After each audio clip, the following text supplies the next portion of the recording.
بسم الله الرحمن الرحيم. الحمد لله رب العالمين،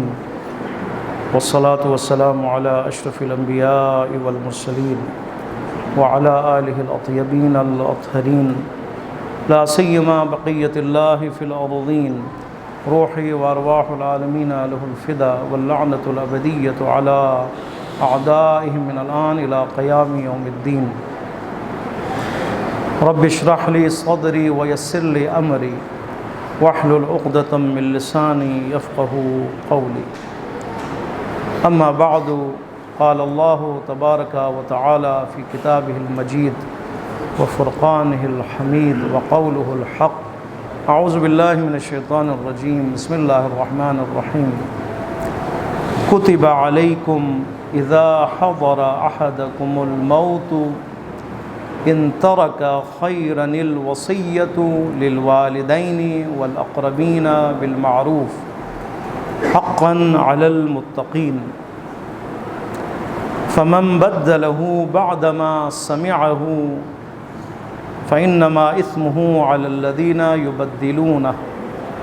إن الله سميع عليم. فمن خاف من موص جنفا أو إثما فأصلح بينهم فلا إثم عليه، إن الله غفور رحيم. تفسیر ترتیب قرآن کی نشست الحمدللہ جاری و ساری ہماری گفتگو پہنچی ہے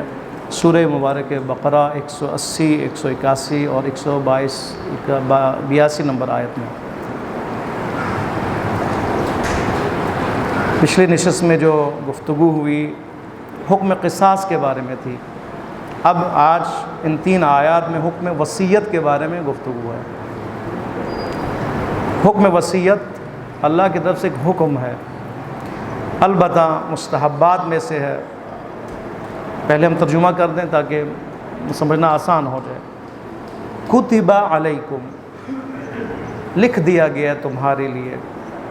اذا حضر احدکم الموت، جب بھی تم میں سے کسی کے پاس موت آ جائے، ان ترک خیرا، اور یہ شخص جو حالت احتضار میں موت کے قریب ہے، ترک کر دے، چھوڑ دے کسی خیر کو، کسی مال کو، کسی ترکے کو، الوصیت، تو اس کے اوپر وصیت کو لکھ دیا گیا ہے۔ کتب علیکم الصیام، اب ظاہر ہے ماہ مبارک رمضان جو ہے یہ مہینہ گزرا ہے، اور بار بار آپ نے شاید کو سنا بھی ہے کہ کتب علیکم الصیام، تمہارے لیے صیام کو، ماہ مبارک رمضان کے روزے کو لکھ دیا گیا ہے۔ لکھ دیا یعنی اٹل ہو گیا، یعنی واجب ہو گیا ہے۔ وہاں پہ واجب ہے، یہاں پہ بھی کتبہ کا لفظ ہے، لیکن یہاں پر مفسرین فرماتے ہیں، علماء فرماتے ہیں یہاں پر واجب نہیں ہے بلکہ مؤکد ہے، مستحب ہے، لیکن مستحب کون سی مستحب؟ جو مؤکد ہے، جس کے بہت زیادہ تاکید ہوئی، اور جو قریب ہے کس کے ساتھ، کس کے؟ واجب کے قریب ہے۔ البتہ ان موارد میں جہاں پر اس کے ذمے کوئی حقوق ہیں، کچھ لین دین ہے، اس کا کوئی خمس اس کے ذمے ہے، کوئی زکوٰۃ واجب اس کے ذمے ہے، وہاں پہ واجب ہو جاتا ہے وہ وصیت لکھے، ٹھیک ہے، تاکہ پتہ چلے بعد میں اس کی یہ دین ادا ہو، اس کے وصی ہیں، اس کے اس مشکلات کو حل کرے۔ اس کی نمازیں رہ گئی ہیں، اس کے روزے رہ گئے، اس کے باقی واجبات رہ گئے، حقوق العباد اس کے ذمے ہے، حقوق اللہ اس کے ذمے ہے، تو اس وقت ممکن ہے یہ واجب ہو جائے۔ لیکن یہاں پر کتب علیکم الوصیہ ہے، یعنی وصیت تمہارے اوپر لازمی قرار دی ہے۔ لازمی یعنی آیا واجب ہے؟ نہیں، واجب نہیں ہے بلکہ مستحب ہے۔ مستحب بھی کون سا؟ مؤکد ہے۔ اور یہ مومن کی نشانیوں میں سے ایک نشانی کہ ایک انسان اگر مومن ہے تو وہ وصیت لکھے۔ یہاں پہ فرماتے ہیں کہ اگر اس کی موت نزدیک ہو، تم میں سے کوئی بھی جس کے قریب موت آ جائے، یعنی موت کی کشمکش میں ہو، موت کے قریب ہو، بیماری اتنی بڑھ گئی ہے، اب وہ ڈاکٹر نے لا علاج، اس کو لا علاج قرار دیا ہو، اب فرماتے ہیں کہ وہ اس فرصت کو نہ جانے دے، فوراً لکھے وصیت لکھے۔ وہ کتب علیکم الوصیۃ، وصیت تمہارے پر لازم ہوگی، لکھیں، تمہارا اپنا فائدہ ہے،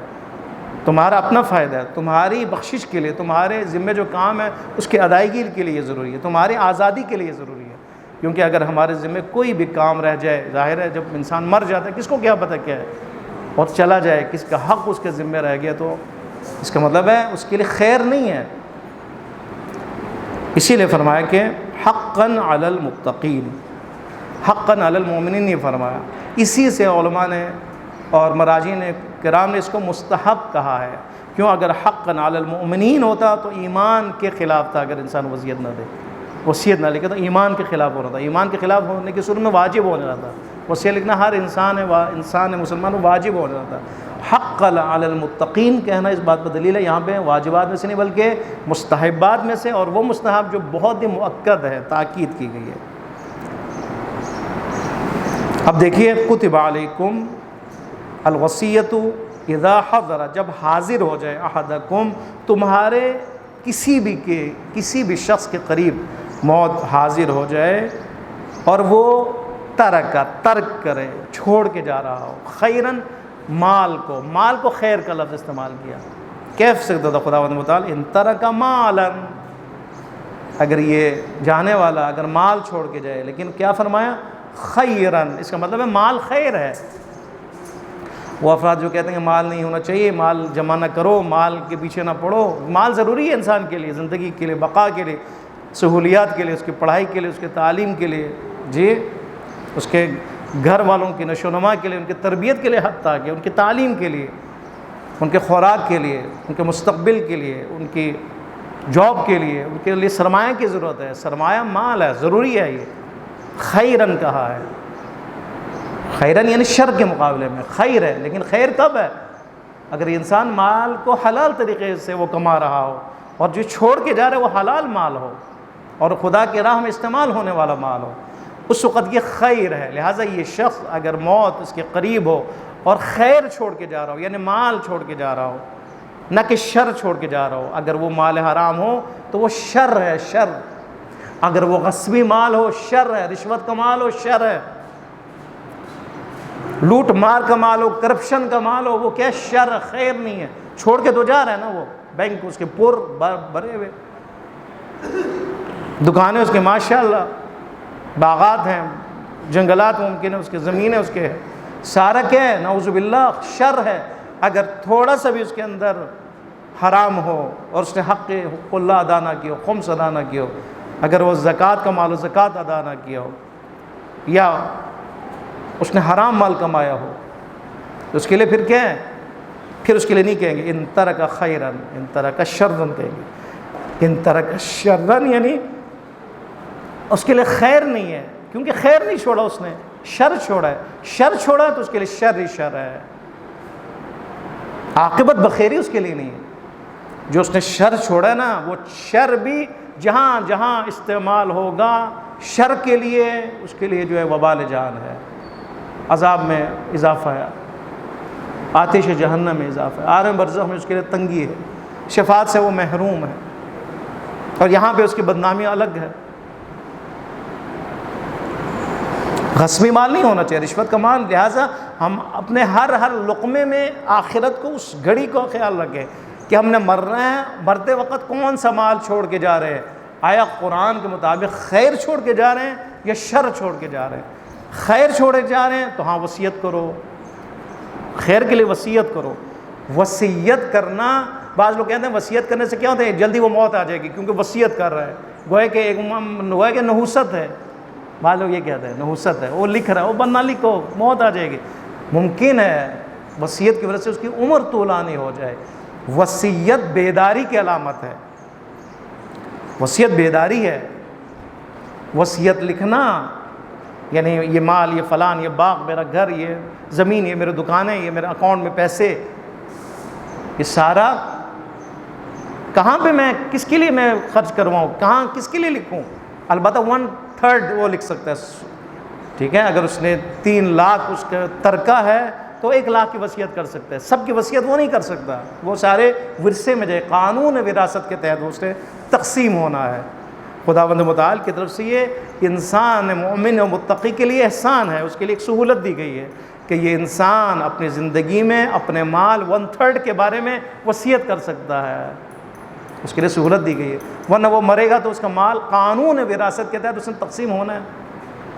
ٹھیک ہے، اپنے طبقات کے تحت، یعنی جو 3 طبقات ہیں کہ اگر اس کے والدین ہیں اور اس کے اولاد ہیں، صرف ان کو اس کا ورثہ ملے گا،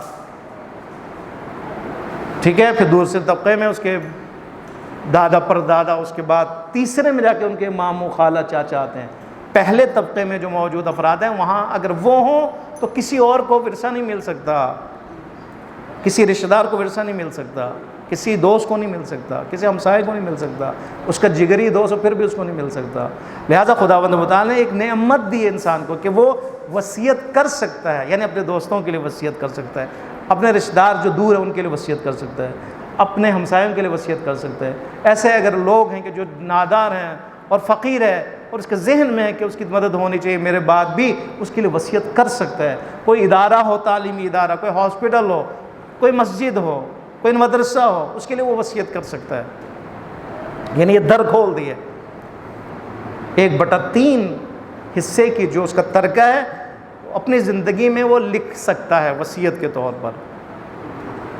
فلسفہ وصیت یہ ہے، ٹھیک ہے، یعنی قانون وراثت کے ہوتے ہوئے یعنی وصیت کا حکم، تاکید اور اس کو مستحب قرار دینا اور بعض جگہوں پہ واجب ہونا، تو یہ کہ انسان کے اپنے فائدے میں، دوسروں کے فائدے میں، دوسروں کے حق میں، جو ذوی الحقوق ہے، جن کا وراثت میں حق نہیں ہے، جو محروم ہیں قانونی اور شرعی طور پر، دوسروں کے لیے وصیت میں وہ دے سکتا ہے، مال قرار دے سکتا ہے کہ یہ مال اتنا اس کے لیے، فلان کے لیے، اس مدرسے کے لیے، اس ہاسپٹل کے لیے، فلان جگہ کے لیے، ان افراد کے لیے۔ یہ فلسفہ وصیت ہے۔ فلسفہ وصیت یعنی وہ زندگی میں جو کام نہیں کر سکا کسی بھی مشکل کی وجہ سے، وہ وصیت میں لکھ سکتے ہیں، وہ کام انجام پائے۔ اسی لیے ورثے کی تقسیم سے پہلے اس کی وصیت کا ادا ہونا، وصیت پر کام ہونا ضروری ہے، وصیت پر عمل ضروری ہوتا ہے، یعنی اس نے جو وصیت کی ہے اس پر عمل ہو، اس نے جو کسی کو دینا ہے وہ ادا ہو، قرض ہے وہ ادا ہو، واجبات ادا ہو، اس کے بعد جو بچ جائے پھر وہ وارثوں میں تقسیم ہونا ہے قانون وراثت کے تحت۔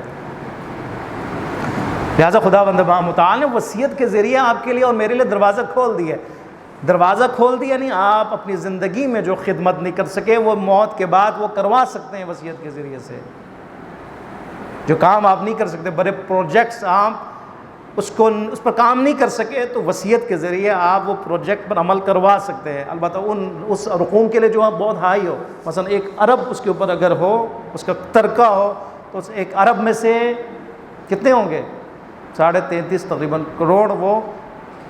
یہی بنتا ہے نا 1/3، اس کی وصیت کر سکتا ہے۔ تو یہ اگر آپ اربوں میں چلے جائیں تو بہت بڑی رقم بن جاتی ہے کہ وہ ان ارقام کو وصیت کے قانون کے تحت اپنی مرضی سے کسی بھی جگہ پر خرچ کروا سکتا ہے۔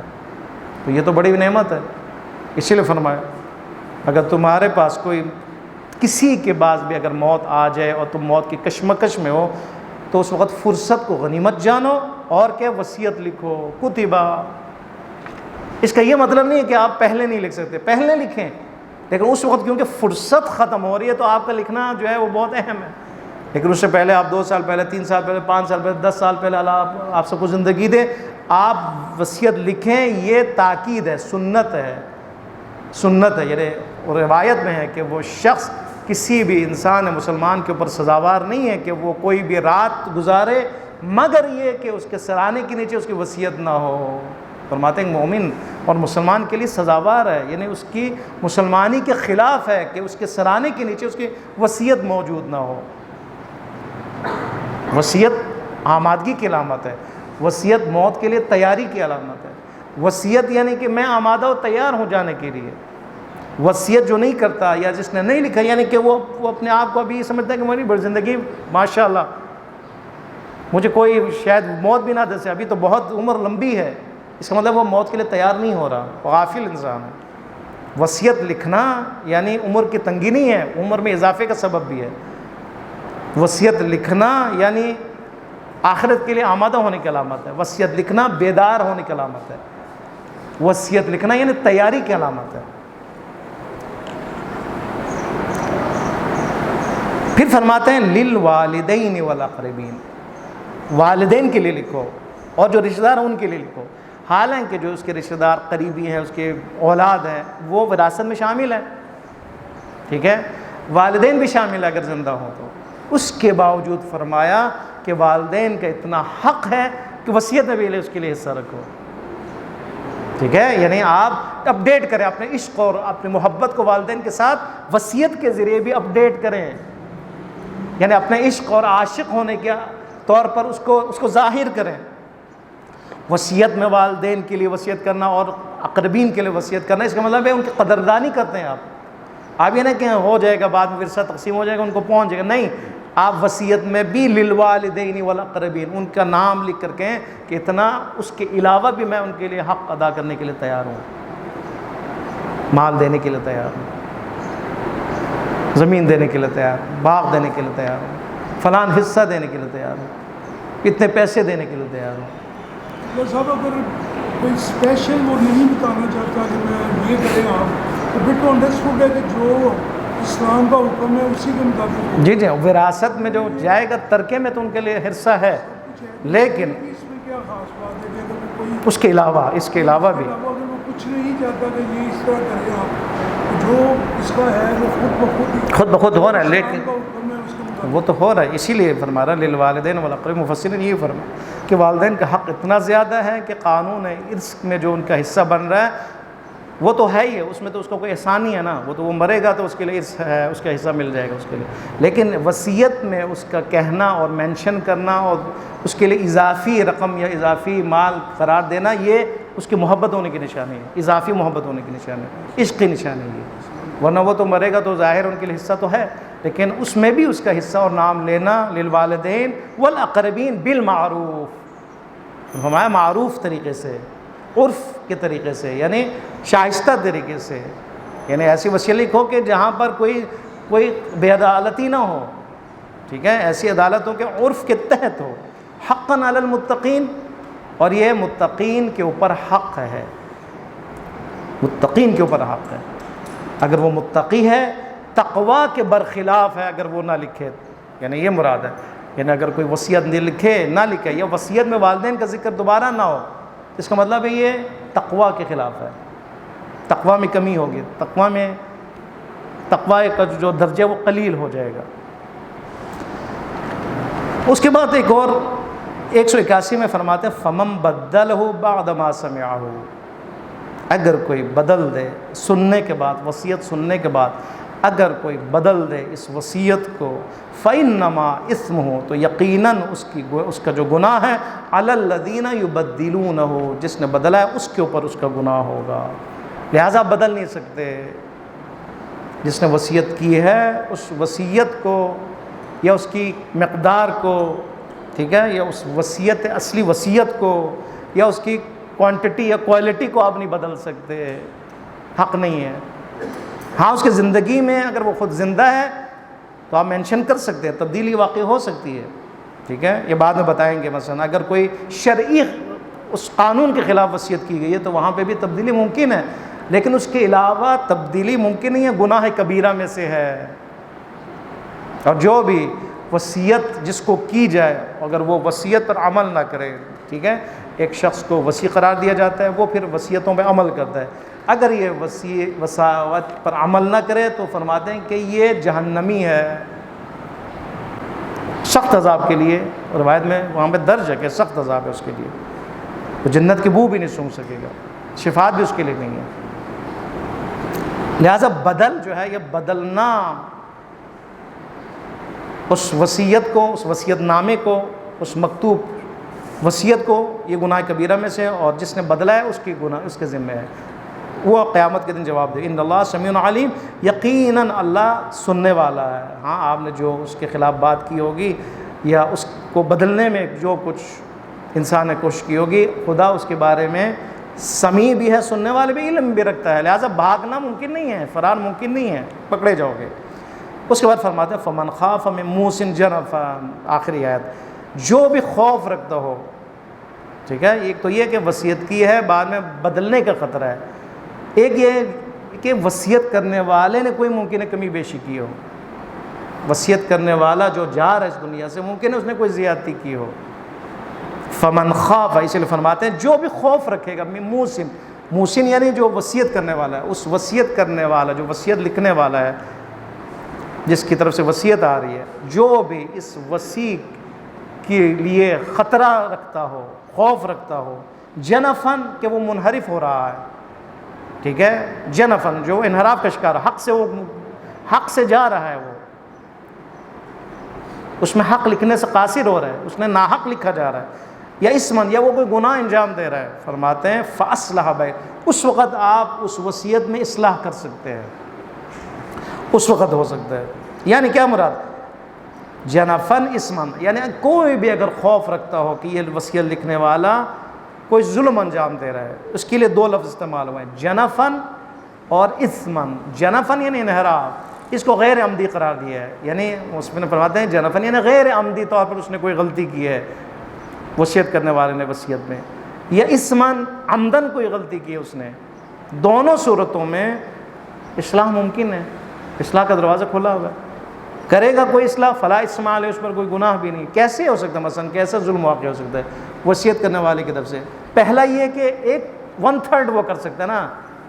اس نے 1/3 سے زیادہ کیا وصیت، تو یہ ہو گیا کیا؟ غلطی ہوگی اس کے طرف، ممکن ہے عمدی ہو، ممکن ہے غیر عمدی ہو، یہاں پہ اصلاح ہونی چاہیے، ٹھیک ہے. نہیں اگر اس نے 3 لاکھ اس کے پاس ترکہ تھا تو وہ 30 لاکھ میں سے تو 10 لاکھ کی وصیت کر سکتا ہے، اس نے پورے 30 لاکھ کی وصیت کی ہے، تو یہ تو غلطی ہو گئی، اس کی اصلاح کر سکتا ہے. ممکن ہے یہ عمدن غیر عمدی ہو یعنی جنفن ہو، ممکن ہے عمدن و اسمن ہو، دونوں صورتوں میں اس کے لیے ممکن ہے وہ اصلاح کرے، اس میں رد و بدل کرے بعد میں، جو گناہ نہیں ہے. ایک یہ ممکن ہے، یا یہ ہو سکتا ہے کہ اس نے جو گناہ کیا ہے، اس نے غلطی کی ہے کہ گناہ کے لیے کسی گناہ کے کام میں وصیت کی، اس نے کہا اتنے پیسے ہیں میرے لیے اور یہ پیسے فلان کو دے دینا، وہ شراب بیچتا ہے، یا وہ کہے کہ فلان دے دینا، ایک سینما ہے اس کے لیے حوالے کر دینا. اسمن یہاں پہ بھی کیا ہے؟ بدلنا ضروری ہے، لہٰذا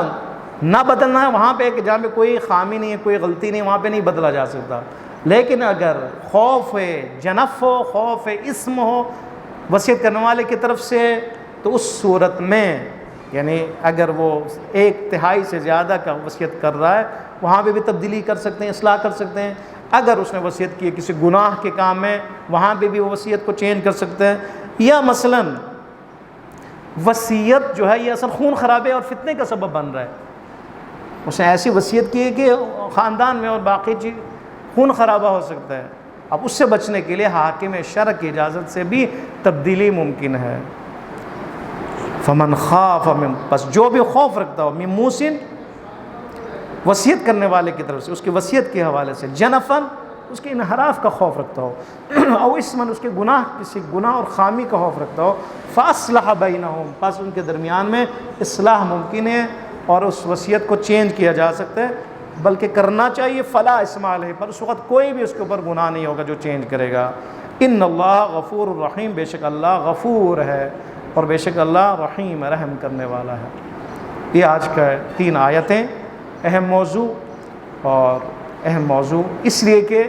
انسان کے بقا کا مسئلہ ہے، انسان کے آخرت کا مسئلہ ہے، انسان کے صدقات جاریہ کا مسئلہ ہے، انسان کے بلکہ نجات کا مسئلہ ہے. وصیت میں انسان اپنے تمام مشکلات کا ذکر کر سکتا ہے، چاہے وہ حقوق اللہ ہو، چاہے وہ حقوق العباد ہو. انسان اپنے یعنی آئندہ آنے والی زندگی میں جو ثواب اگر وہ کمانا چاہتا ہے، اس ثواب کو بھی جاری رکھ سکتا ہے اس وصیت کے ذریعے سے. اس کے جو چھٹے ہوئے اعمال ہیں، اس کے جو خامیاں ہیں، اس کے جو کوتاہی ہیں، ان کوتاہیوں کا بھی ازالہ وصیت کے ذریعے ممکن ہے. اور اس کی جو خدمت جو نہیں کر سکا یہ کر رہا ہے، اگر کر رہا ہے تو اس کی تسلسل کے لیے بھی بہت اہم ہے. نہیں کر سکا وہ کام جو اپنی زندگی میں، اس کے کرنے کے لیے بھی جو وصیت بہترین اس کے لیے وسیلہ ہے. انشاءاللہ خداوند متعال کی بارگاہ میں دعا کرتے ہیں، پروردگار عالم ہم سب کو قرآن سمجھنے اور اس پر عمل کی توفیق عطا فرما. حق محمد و آل محمد اس نشست کو اپنی عبادت شمار فرما. اس کا اجر و ثواب ہم عطیہ کرتے ہیں انبیاء، اولیاء، اوصیاء، شہداء مدافعین، ہم شہداء قدس جو شہداء شام میں شہید ہوئے ہیں، جو شہداء ابھی راستے میں پاکستان میں جن کو بے دردی سے شہید کیا گیا ہے، شہداء پاکستان شہید عارف حسین الحسن شہید ڈاکٹر محمود علی نقوی اور تمام شہداء اسلام حاضرین کے تمام مرحومین کی طرف ہدیہ کرتے ہیں. پروردگار ان کے درجات کو بلند فرما, پروردگار ان کے درجات کو بلند فرما, پروردگار ان اجر و ثواب کو ان کے لیے ذخیرہ آخرت